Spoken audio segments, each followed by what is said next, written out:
السلام عليكم ورحمة الله وبركاته. اللهم صل وسلم وزد وبارك على سيدنا محمد وعلى آله وصحبه وسلم. يا رب كلكم تبقوا بخير وانتوا بتشوفوني النهارده فيديو تحفيز ان شاء الله وتشجيعي لأي حد زي كده. آه فيا رب إذا عجبكم الفيديو اعملوا لايك، كمان لو أول مرة تشوفوني اشتركوا وفعلوا جرس التنبيه عشان يوصلكوا كل جديد. ده أول فيديو لي على القناة، يا رب يعجبكم يا رب. وتدعموني. يا ريت تشتركوا وتفعلوا جرس التنبيه.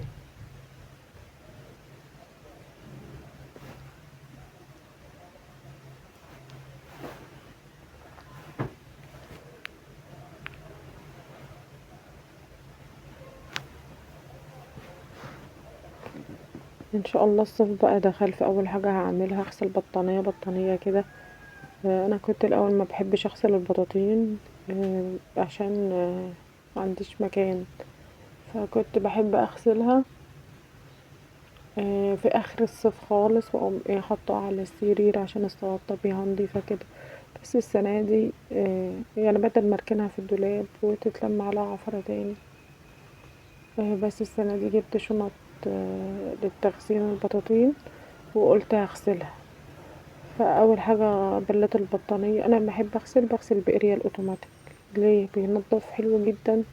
تاني حاجه ما بي يعني يعني بينضف قوي، بينضف قوي سريع. لو الحاجه هي هتتعمل في ساعتها.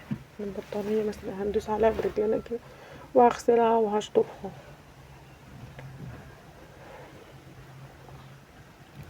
بس انا قلت هبلها ليه؟ عشان حاسه انا كل سنه بغسلهم، بس حاسه ان هما مش نضاف.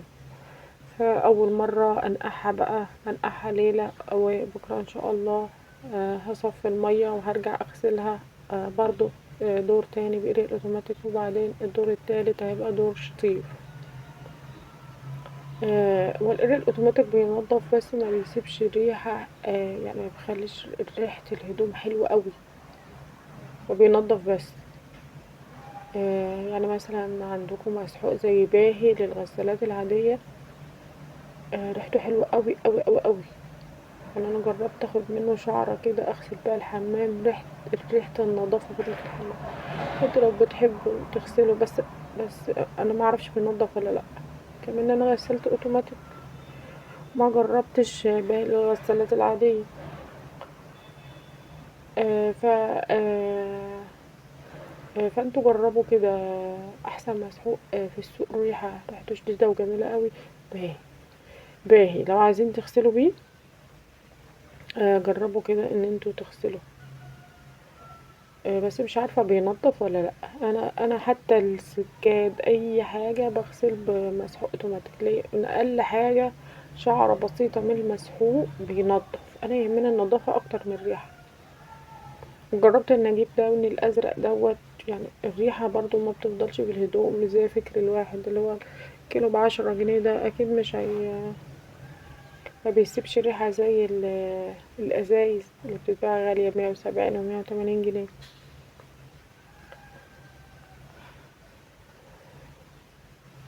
ان شاء الله على القناة هتلاقي افكار كتير ونصايح كتير وخبرة، خبرة سنين يعني.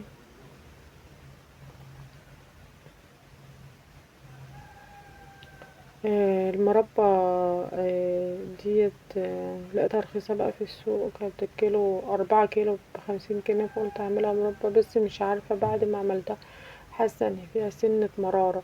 مش عارفة المرارة دي جاية من ايه، هل يا ترى جاية من السكر ولا جاية من الفراولة؟ عشان السنة دي كتير اوي في السوق، وأول مرة تفضل كده لحد شهر عندنا في آخر 6 ولقيتها كتير اوي في السوق، مش عارفة. وسمعت عشان ناس كتير زرعتها من الفلاحين وكده، فهي كتير في السوق. فأنا جبت 4 كيلو، وحطيت عليهم كيس سكر وعملتها مربى، ومش عارفة ايه سبب المرارة. انا طول الموسم بتاعها ما عملتش خالص، انا كنت اجيبها واخزنها. اول مرة تاني مرة اعملها. مربى. اي حاجة تنفع جنب الفطار كل يوم للأولاد او لو مش موجودين. اي طفل يعمل سندوتش بدل ما يقعد جعان. الحاجات الحلوة اللي في البيت يعني برضو ما تترميش الشوربة. الشوربة من الحاجات الحلوة في البيت، نقدر بقى نخزنها في الفريزر في اي وقت نقدر نطلعها نقدر نطلعها نعمل حبة رز، حبة لسان عصفور، محشي، اي حاجة مش شرط يكون عاملين لحمة او فراخ تاني، هتنفعنا في اي يوم في نص الاسبوع. دي كانت شوربة فراخ زي ما انتوا شايفين كده، فيها بصل اللي بنتبل بالفراخ كده، البصل الصغير ده. دلوقتي ما شاء الله الفراخ رخيصة اوي في السوق، الكيلو وصل ل52 و66، يعني رخيصة اوي. لو تعرفوا تجيبلكوا مثلا جوز فراخ وتاخدوا الوراك لوحدها والصدور لوحدها والهاكل لوحدها والكبد والقوانص لوحدها، وتجمعوا حبة كبد وقوانص، هيبقى اوفر لكم. فالفراخ دلوقتي رخيصة.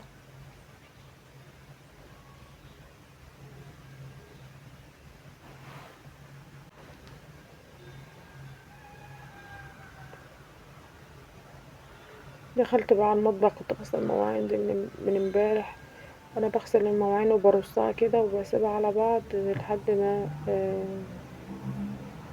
ما تنزل ميتها خالص، وبعدين بحطها في المطبخ عشان عندي المطبخ خشب.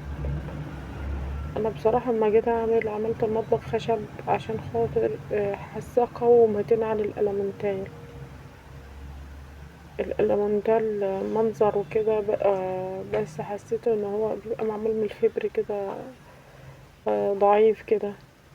وميزة الخشب كمان ان احنا ممكن ندهنه تاني، يعني لو المطبخ طبعا اكيد هيجي عليه دهون وهيتعفر وكده. فلو احنا اعتقد ينفع يتجدد تاني، انما الالمنتال حاسه انه صعب ان هو يتجدد. انا مش عارفه، دي تجربتي. لو عند حد رأي تاني ياريت يعلق ويقول ايه رأيه في المطبخ الخشب والمطبخ الالمنتال. بس انا بحب الخشب، بحس انه متين وقوي. دي سماعات انا اشتريتها عشان خاطر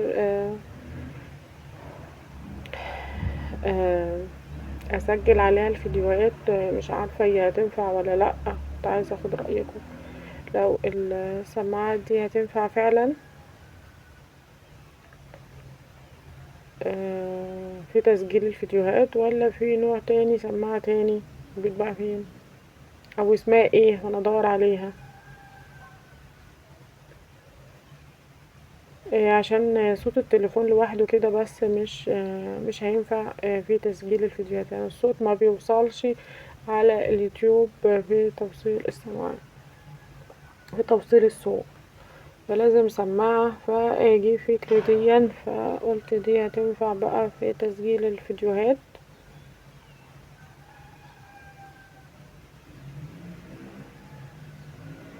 كان في واحدة كده سمرة بسلك طويل كده موجودة، مش عارفة دي هتبقى حلوة برضو ولا لأ.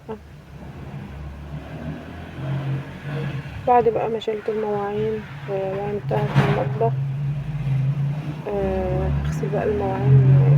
المواعين مش عارفة، وعشان انا عندي الحوض برص عليه المواعين زي ما انا قلت لكم، مطبخي خشب فما بحطش عليه المواعين كده. انا لو غسلت المواعين لازم هسيبها تنشف، تقعد مثلا يعني لتاني يوم. فبحس انها بتستغل المكان، عشان المكان ده ما بياخدش كتير، وانا بغسل المواعين وبسيبها تنشف على الحوض. فانا مرتبطة بالمكان ده، مرتبطة بمكان المواعين ده. اول ما يخلص يعني اتملى مواعين خلاص كده، يعني ممكن يكون فاض مواعين كتير حواليا بس مش عارفة احطها فين، فبحطها على الرخامة اللي جنبي لحد ما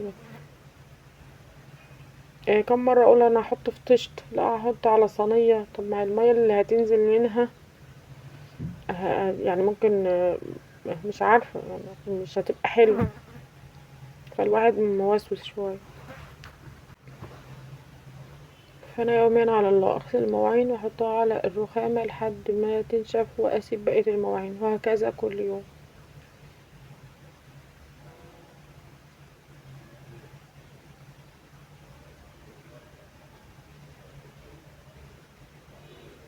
الحمد لله رب العالمين، الحمد لله على كل حال. اللهم صل وسلم وزد وبارك على سيدنا محمد وعلى آله وصحبه وسلم عدد خلقه ورضا نفسه وعرشه ومدى الكلمات. الحمد لله، الحمد لله على كل حال. ربنا قد ايه كريم، وربنا قد ايه فضل واسع.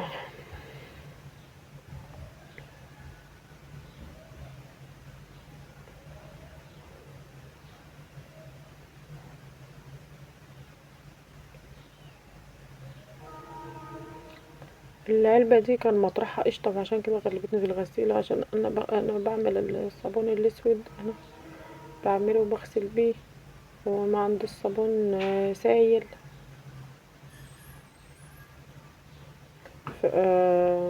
فغلبتني في الغسيل شوية، قعدت اغسل فيها كتير. انا زي ما انا قلتلكوا كده ما بحبش ارمي حاجة، بحب احافظ على النعمة عشان تحافظ عليا.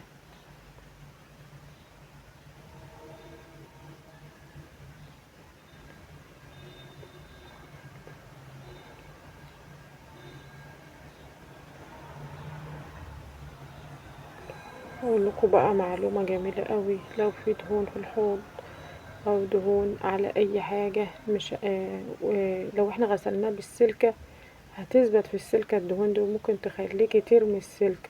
انما لو غسلناها بالليفة اللي هي الخضرة ديت، اللي بلاستيك كده، بلاستيك من بره وبتبقى سفنج من جوه، الدهون ما بتثبتش عليه. اغسلي بقى الحوض، اغسلي بها اي حاجة فيها دهون، آه الدهون ما بتمسكش فيها، هتغسليها بالصابونة الدهون هتروح منها. وان شاء الله مع بعض على القناة هوريكم ازاي انا بعمل الصابون، زي ما احنا شايفين كده. انا بدعك بالصابون صابون القطع الصلب ده، انا اللي عاملاه، بعمله على طول ماشي. كل ما يقعد كل ما يقدم، كل ما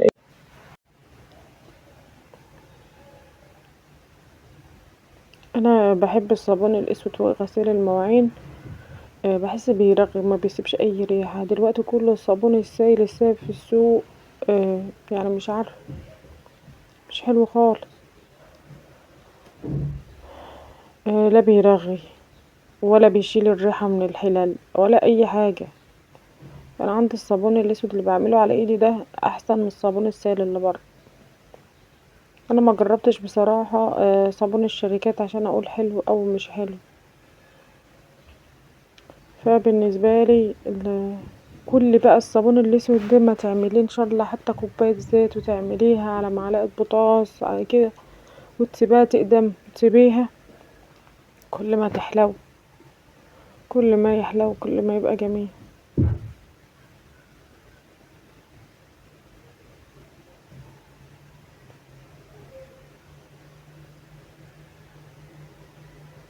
يا رب يعيننا كلنا على بيوتنا، ويرزقنا الصلاح والفلاح والنجاح يا رب، ووفق اولادنا يا رب، يا رب.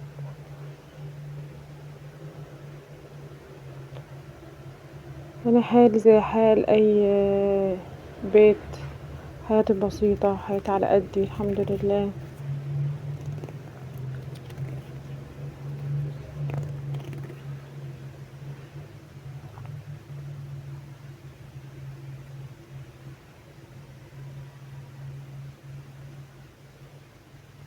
ما انتوا شايفين كده رغي الصابونة، برغي السلكة بالصابون واغسل المواعين كلها. الحمد لله بحب الصابون جدا الاسود. وزي ما انتوا شايفين كده الحوض ولا مجير ولا فيه دهون ولا اي حاجة. شايفين السفنجة الخضرا دي، هي ديت اللي بشيل بها، بغسل بها البلاستيك. لو فيها في الحوض دهون بغسله بيها، الدهون ما بتلزقش فيها. آه ايه تاني، يعني جميلة جدا للبلاستيك وللدهون، اي حاجة عليها دهون.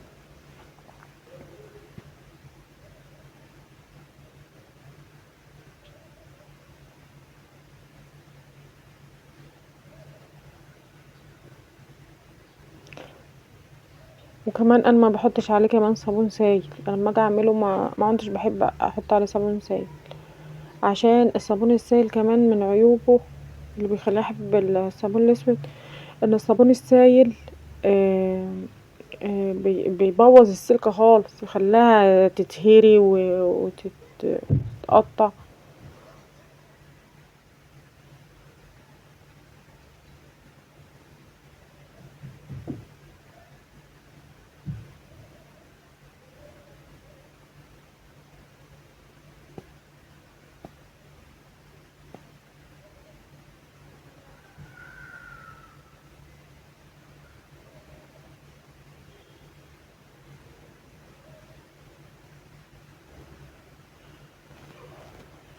فانا عندي الصابون الاسود ده الحمد لله فضل ونعمة.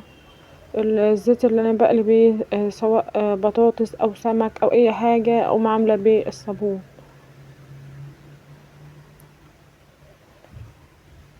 وان شاء الله ان جيت اعمله على القناة يا رب ان لقيت تفاعل ولقيت يعني مشاهدين ومشتركين ان شاء الله، تكون بداية كويسة كده، بداية خير يا رب عليا ان شاء الله. اعمله لكم وطريقته سهلة جدا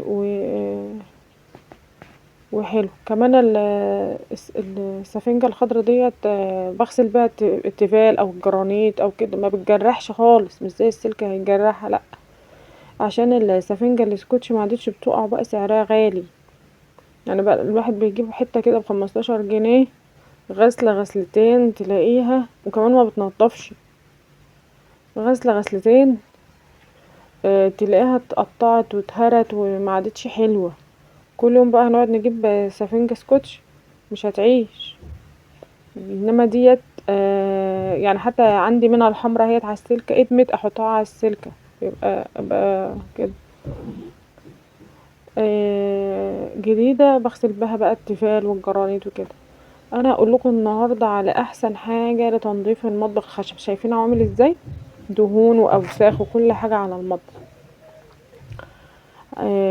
وكمان حاجة هتخليه يبرق ويلمع من نظافة من غير ما يضره.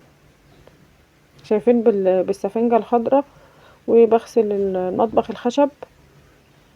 واقول لكم ايه اللي ينضفه ويسيح الدهون والاوساخ من غير ما يضر المطبخ الخشب، اللي هو ملمع زجاج. اي ملمع زجاج عندك رشة بسيطة منه. انا الملمع ده كنت شاريه من كيسين ب25 جنيه. رشة بسيطة منه على المطبخ الخشب وبيرجعه نضيف وبيلمع.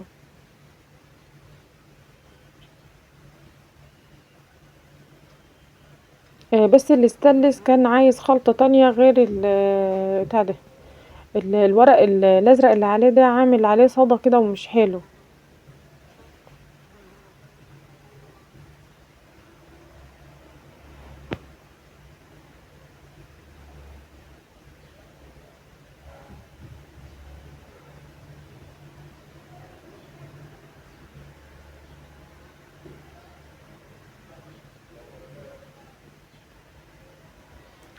انا كنت مفكره الورق ده محافظ عليه وسايباه بقى من ساعه ما سايباه كده عليه. المهم ببص لقيت عليه بقى صدى وعليه تراب وعليه حاجات كتير كده. فكان عايز خلطة تانية غير ان انا اغسله بالسلكة بس او بالسفنجة. بس لا، كان عايز بقى حاجة للستانلس. ان شاء الله هنضفه معاكم تاني وهعمل خلطة حلوة قوي للستانلس.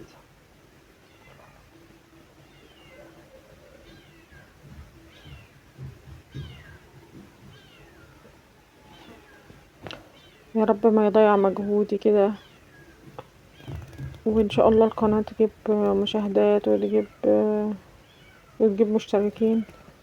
ده اول فيديو ليا على القناة.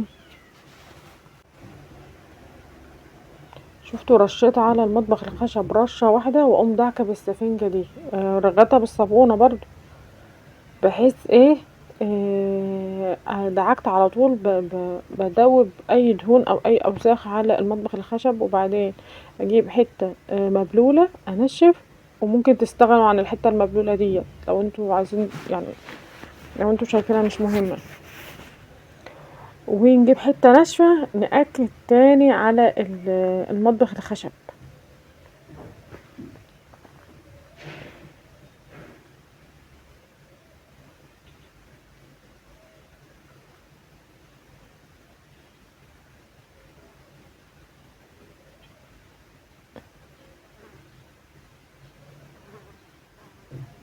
شايفينه نضف ولمع وبيض، والله بقى بيلمع، ودي كمان من غير اضاءة، من غير اضاءة، والله نضف ولمع وجميل جدا.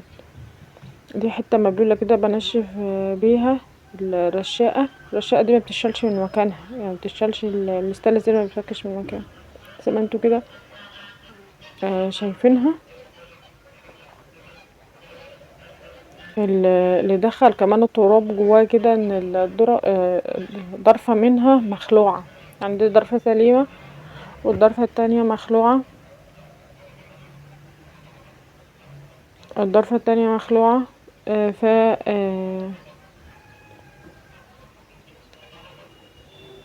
فبيدخل التراب بقى في قلبها، فمحتاجة بقى أغلبية المطبخ الخشب عندي بقى عيبه بقى، يعني مش أكيد عند كل الناس كده، يعني في ناس عند اختي مثلا مطبخ الخشب من ساعة ما اتجوزوا معمول المفصلات بتاعته سليمة، ما فيش ولا مفصلة منها فكت او ثابت، يعني هو يعني النجار اللي عملهولها كان عنده ضمير، انا رحت عند نجار تاني اعمله المفصلات كلها سايبة، يعني مش سوء استعمال، لا، يعني المفصلة بتقوم طاقة كده وتقوم فكة لوحدها. الله اعلم بقى، عايزة يعني تتربط تاني حلو ولا عايز مفصلات جديدة، انا مش عارفة.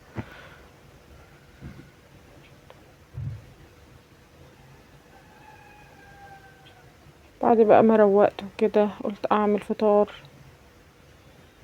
طبعا البيض كتير بقى ورخيص دلوقتي، الكرتونة ب65 جنيه.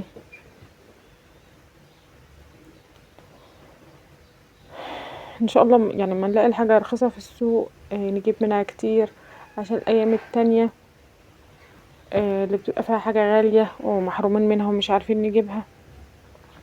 بس هي مش كتير او ما نجيبش كتير او يعني، لا برضو على قد احتياجنا، ليه؟ عشان برضو الحاجة مهما رخصت تحس ان هي غالية. فانا انصح ان احنا يعني نجيب على قد احتياجات. شايفين المطبخ بقى بيبرق ازاي، الرشاقة الخشب بقت بتبرق ما شاء الله، نطفت ولمعت وجميلة اوي.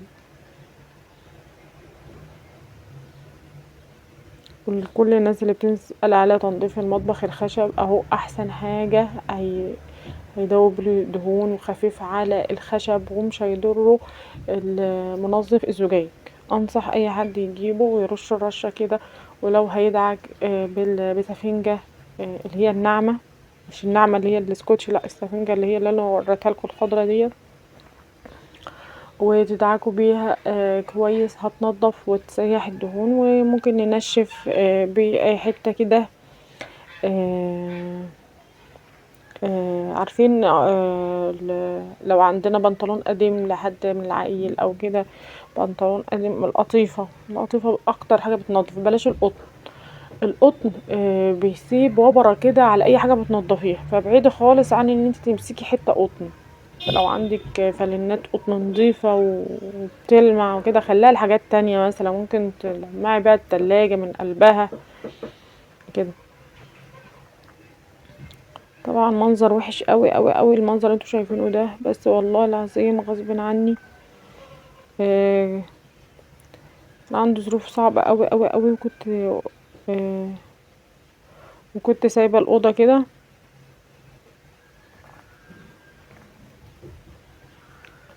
ومش عارفة اتحرك فيها، فقلت اتشجع معاكم كده وارتب الهدوم.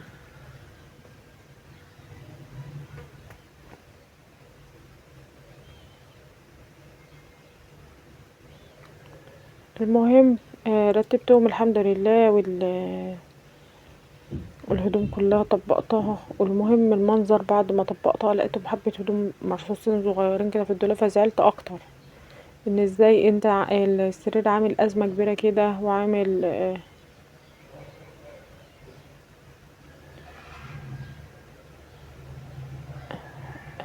أزمة كبيرة كده وازاي وسايباهم كده، والله زعلت بجد.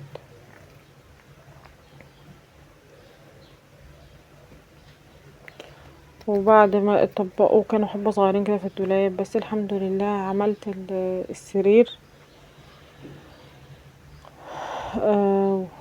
وكمان مسحت الدولاب، مرضتش بقى انضفه بملمع الزجاج، مسحته بس كده من التراب عشان خاطر هرص بقى الهدوم، يعني ميبقاش في اي بقع لمية او لاي حاجة.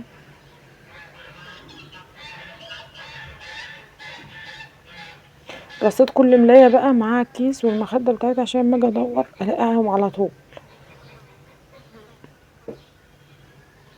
الحمد لله يعني كل ما الاقي كيس مخدة احطه جوه الملاية، كل ما الاقي كيس مخدة احطه جوه الملاية كده وارصه واحطه في الدولاب. وسراير الاطفال برضو اللي عامل ازمة الهدوم الشتوي معبينا في الشنط البطاطين. بصراحة يعني انا كنت هنقل لشقة تانية، فكنت معبية الحاجة في شنط وكده، وبعدين جينا ما نقلتش، فالحاجة فضلت زي ما هي في الشنط على برضو ما اشوف شقة تانية.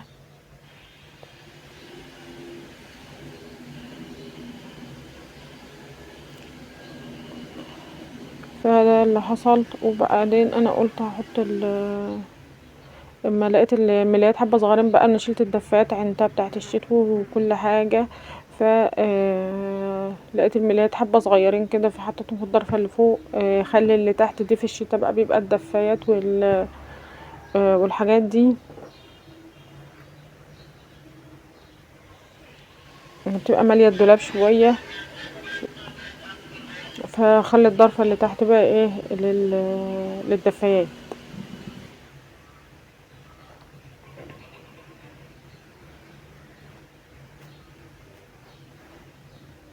ودي هدوم العيال طبقتها الحمد لله، وهدومي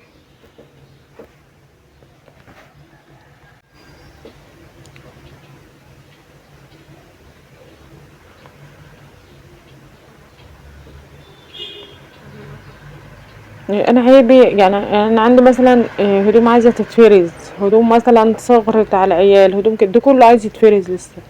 مش عارفه، عايزه لسه افرز الهدوم اللي احنا مش محتاجينها، عايزه اطلعها لسه، عايزه كل حاجه بقى يعني. مش عارفه، في حاجات كتير زي مثلا عندي مفارش قديمه، مفارش قديمه كده، مش عارفه اعمل بيها ايه، يا ترى ارميها ولا اعمل فيها ايه، انا مش عارفه.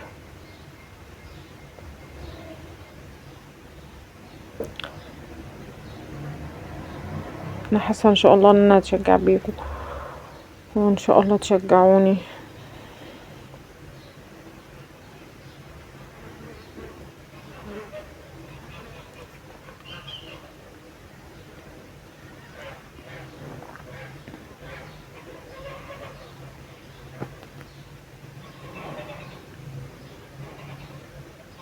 المفرش ده بقى طبقته وعينته، بفرشه في الشتا بس، هعينه بقى في الصيف. خلاص كده ان شاء الله قربت اخلص الهدوم، ورصيت الملايات كده في الضرفة اللي فوق دي، وقربت اخلص الهدوم. وادي السرير اهو، مش عارفة الهدوم بتطلع منين والله، مش عارفة. كل ما اقول خلاص قربت اخلص الاقي فيه هدوم، الهدوم قديمة، هدوم مش عارفة والله.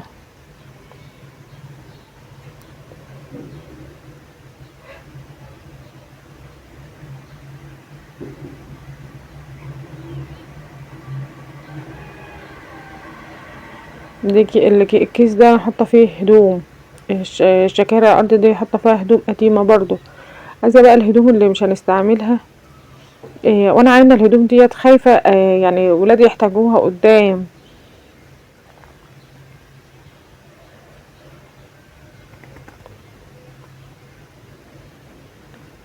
فمش مش كل حاجة برميها، وما عنديش الا هو دولاب واحد بس، فيدوب على قد الهدوم بس. انا كنت ما بعينش الهدوم الشتوي خالص، اطبقها واحطها فوق، بحيث الشتا جه خلاص ننزلها والصيف يطلع. السنه دي قلت لا، مش السنه دي يعني، قلت كمان كنت هنقل، عبيت الهدوم بقى في شنط وسبتها بقى. مش عارفه لسه احطها تحت السرير ولا اجيب سلم واحطها فوق الدولاب ان شاء الله، ولا ان كنت هنقل. انا لسه بدور على شقه، وطبعا الشقه غاليه جدا الايجار وال فمش عارفه هعمل ايه. لسه محتاره، وان شاء الله ان جيت احطهم تحت السرير. شايفين السرير مليان تراب شديد قوي. هي الاوضه دي بقى كمان نتحط فيها شرط بتاع ما فيش حد بيخشها ولا حد بينام فيها ولا حاجه. فانا مش عارفه بقى.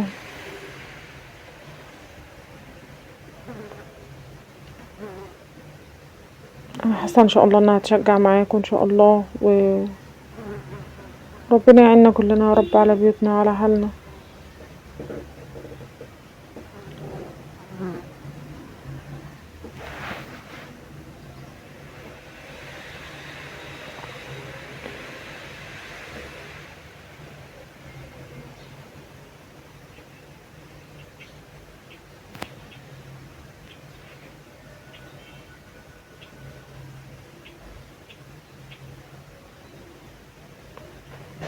والله انا بعد ما خلصت كده يعني اتبسطت من المنظر ان اخيرا السرير خلاص بالهدوم اللي عليه والدولاب اتنظم الحمد لله. بس فاضل بقى ايه الحاجات الاكياس ديت اللي هي